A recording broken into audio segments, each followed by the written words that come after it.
Hello दोस्तों, आप सभी का स्वागत है मेरे चैनल गोपाल की दीवानी में।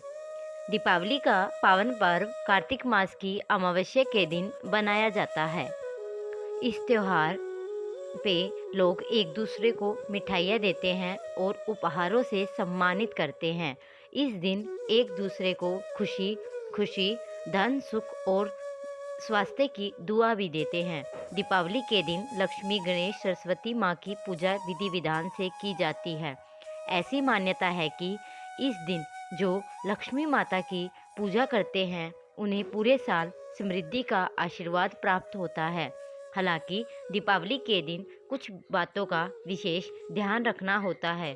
कुछ ऐसी वस्तुएं हैं जिनका आप दान दीपावली के दिन जाने अनजाने में कर देते हैं, तो उसके बदले में आपको दुर्भाग्य का सामना करना पड़ सकता है।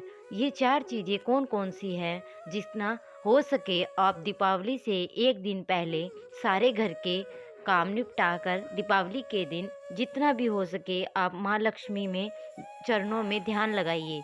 अगर आप सच्चे मन से विशेष रूप के समय निकाल कर माँ लक्ष्मी जी को प्रसन्न करते हैं, तो ऐसी कुंडली के वारे न्यारे हो जाते हैं।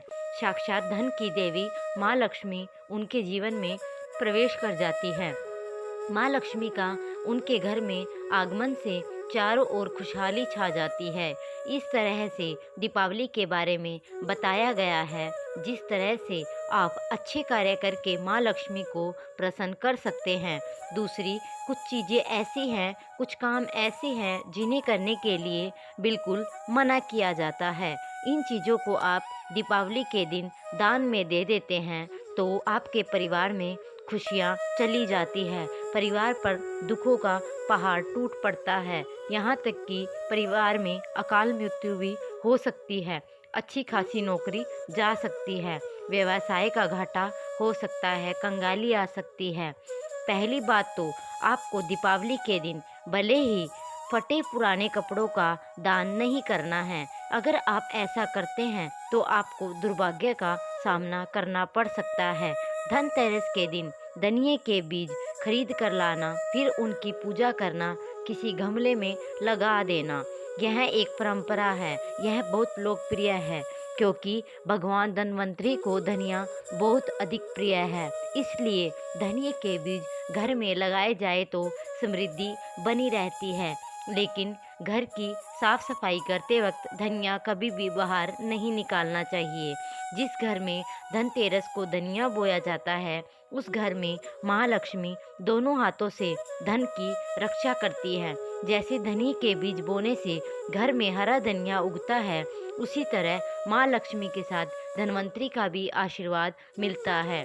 दीपावली के दिन झाड़ू या धनतेरस के दिन झाड़ू अगर कोई खरीदे तो समझो दीपावली का पर्व मनाया ही नहीं जाता झाड़ू के बिना। इसलिए पहली बार दीपावली और धनतेरस के दिन झाड़ू खरीदना चाहिए। धनतेरस पे दीपावली तक कोई भी कितना भी आपसे झाड़ू मांगे तो उधार नहीं देनी चाहिए, किसी को दान में भी नहीं देनी चाहिए। कहते हैं कि आप झाड़ू का केवल गुप्त दान कर सकते हैं, जो कि आप किसी के हाथों में नहीं दे सकते। इसलिए मंदिर में गुप्त दान, चौराहे पर गुप्त दान किया जाता है। इसलिए आप घर की झाड़ू किसी को ना दें, क्योंकि झाड़ू लक्ष्मी का प्रतीक माना गया है। दीपावली और धनतेरस को नई झाड़ू लाते हैं तो उसकी पूजा करते हैं, जिससे हम अपने घर की झाड़ू किसी को प्रयोग करने के लिए भी नहीं देते हैं। हमारे घर की लक्ष्मी दूसरे घर में चली जाती है, चाहे कुछ भी हो जाए झाड़ू हमें किसी को नहीं देनी है। ऐसा करने से माँ लक्ष्मी रुष्ट हो जाती है। फिर कोई भी शुभ कार्य या कोई शुभ चीज़ हो, घर में सुख समृद्धि से जुड़ी हुई चीज़ हो, घर के बाहर नहीं देनी चाहिए। चाहे आपका उसके फेंकने का भी मन करे, आपको किसी को भी झाड़ू उधार में नहीं देनी चाहिए। घर के मुख्य द्वार